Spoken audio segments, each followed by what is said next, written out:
Now, they're all made out of water. If you don't have enough water, your digestion will be compromised. At every stage, water is needed for every body function. So no wonder Dr. Beat entitled his book, when a person has a symptom of disease, he says, must be one of the body's many cries for water. That's the title of his book. Our brain cells shrink when they don't have enough water. Headaches are common when we don't have enough water. Negative thought patterns can develop when our brain cells don't have enough water. I can get my hand to go in and out like that without pain because around every joint there's fluid. And that fluid is synovial fluid, and it is 99% water. In a state of dehydration, the body can take some water from there to maintain full blood volume in the major arteries and veins. And so if I have pain in there, maybe it's called arthritis, but actually maybe it's just a state of dehydration. Our eyeball moves around in water, so we need water at every single step. Also, our lungs. Now, at the bottom of our lungs, I'll draw you a small picture of our lungs so that you'll understand this. So here's our lungs here. That's one lung. So your trachea splits and comes down, and then it splits again into little bronchioles. It's quite a process. And then at the end of every bronchiole, looks like a little bunch of grapes, but they're alveoli. So at the end of the bronchioles, you've got the alveoli, and this is where the gaseous exchange takes place.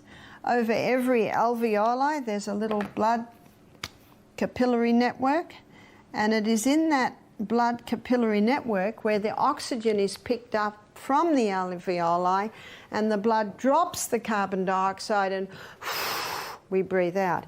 In every alveoli, there's a minuscule droplet of water. And because of the surface tension of water, when you breathe out, that little alveoli collapses, which allows all the carbon dioxide, the majority of it, to be breathed out, so that now when you breathe in, you can breathe in more oxygen. In a state of dehydration, that little droplet of water is not as it should be, which means that doesn't totally collapse when you breathe out, which means you can't get your full quota of oxygen. But what also happens, the body, to prevent the water loss, it can start constricting the little bronchioles so that we don't lose water. And so one of the signs of dehydration can be constricted breathing. The blood gets very thick in dehydration.